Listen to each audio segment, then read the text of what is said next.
Voilà, et donc nous passons aux mises en plan. Donc du côté de la mise en plan, je vais vous montrer en vidéo ce que donne l'amélioration des performances, dont nous avons un peu parlé en introduction, et sans oublier les autres nouveautés. Alors lorsque l'on travaille avec des grands assemblages et de nombreux détails, comme des cartes électroniques, comme ici par exemple, il est crucial de pouvoir manipuler SolidWorks avec fluidité. En 2020, pour les mises en plan, le mode habillage est apparu, detailing en anglais.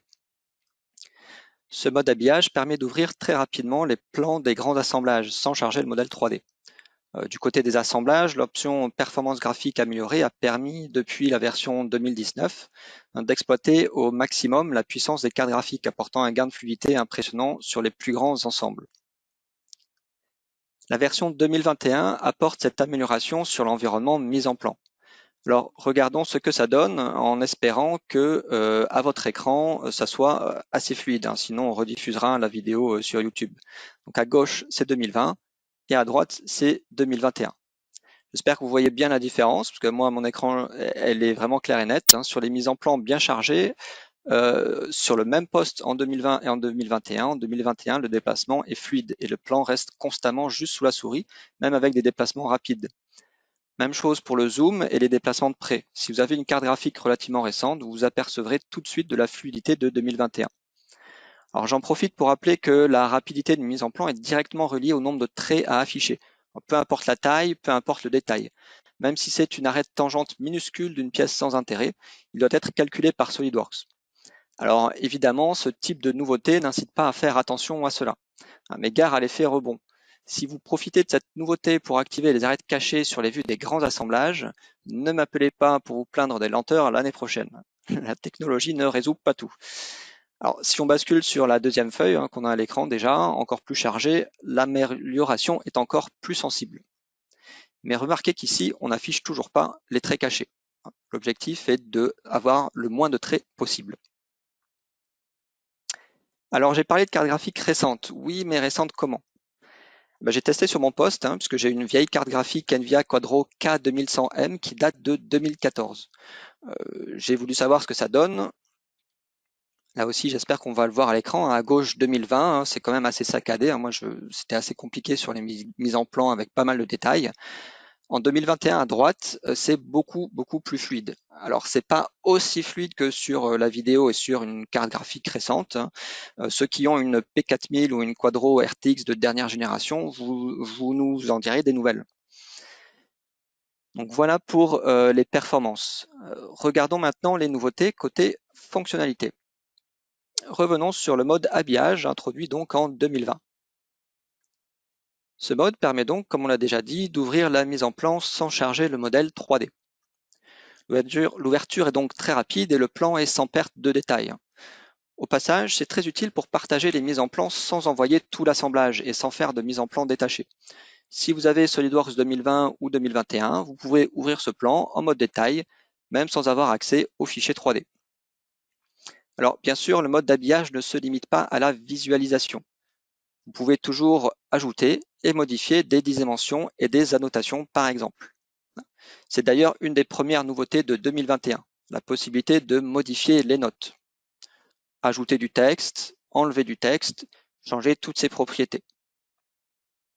C'est quelque chose qu'on ne pouvait pas faire auparavant en 2020 en mode habillage.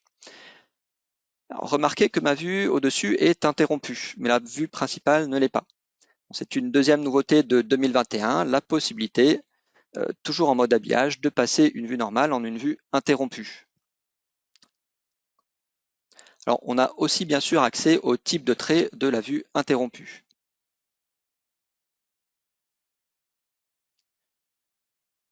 Une autre nouvelle possibilité, c'est l'ajout des dimensions ordonnées à une chaîne de côtes. Toujours en mode habillage, auparavant ce n'était pas possible en 2020. En 2020, il n'était pas non plus possible de créer d'autres vues dans ce mode-là.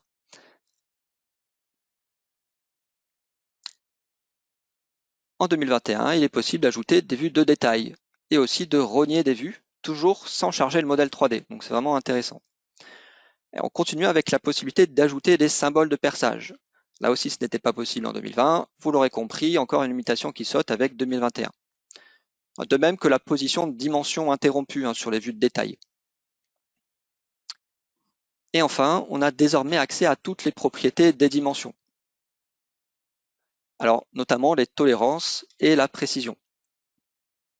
C'était là aussi une limitation de 2020. On pouvait déplacer des cotes, modifier quelques propriétés, mais c'était assez limité. Alors, à travers les options, je peux même changer la ligne d'attache de ma dimension ici qui ne s'attache pas au centre de mon perçage. C'est une possibilité dans les propriétés des annotations. Voilà pour ce mode habillage que je vous invite à utiliser à chaque fois que vous devez revoir un plan dont le 3D n'a pas changé ou du moins dont vous n'avez pas besoin de mettre à jour tout de suite sur le plan. Sortons maintenant de ce mode avec une amélioration ergonomique qui concerne tous les modes d'ouverture des plans. Lorsque vous posez une dimension, vous l'avez peut-être remarqué ici, la dimension se met en transparence, ce qui facilite la sélection de l'arête sur le modèle. Ici, le 1.25 est légèrement transparent. Je sais que des utilisateurs ont parfois des difficultés à sélectionner la bonne arête. Il faudra voir avec cette nouveauté si cela s'améliore. Enfin, si vous travaillez avec l'industrie automobile allemande, cette nouveauté peut vous parler, l'introduction d'une nouvelle flèche dans les bulles qui sert à indiquer les points d'inspection VDA. Ce type de flèche, utilisé par l'Union de l'industrie automobile allemande, ou VDA donc en allemand, était déjà disponible dans SolidWorks Inspection. Elle l'est maintenant dans SolidWorks et elle est bien sûr reconnue si vous envoyez votre plan dans SolidWorks Inspection. Enfin, une dernière nouveauté, l'accès aux relations d'esquisse de mise en plan dans la barre d'accès rapide, ici sous la souris. Auparavant, il fallait aller dans le panneau de propriétés sur la gauche. Désormais, elles sont accessibles directement à côté de la souris. C'est bien plus pratique.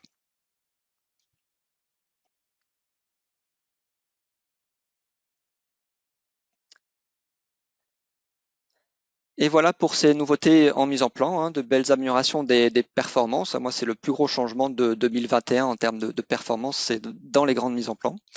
Un mode habillage que je vous invite à utiliser le plus souvent possible. Un placement des cotes facilité par la transparence. Et là, nous attendons un retour aussi de votre part. Les repères d'inspection VDA et les relations d'esquisse rapide. Voilà, on continue avec Abdel pour les nouveautés de MBD. Abdel, es-tu là?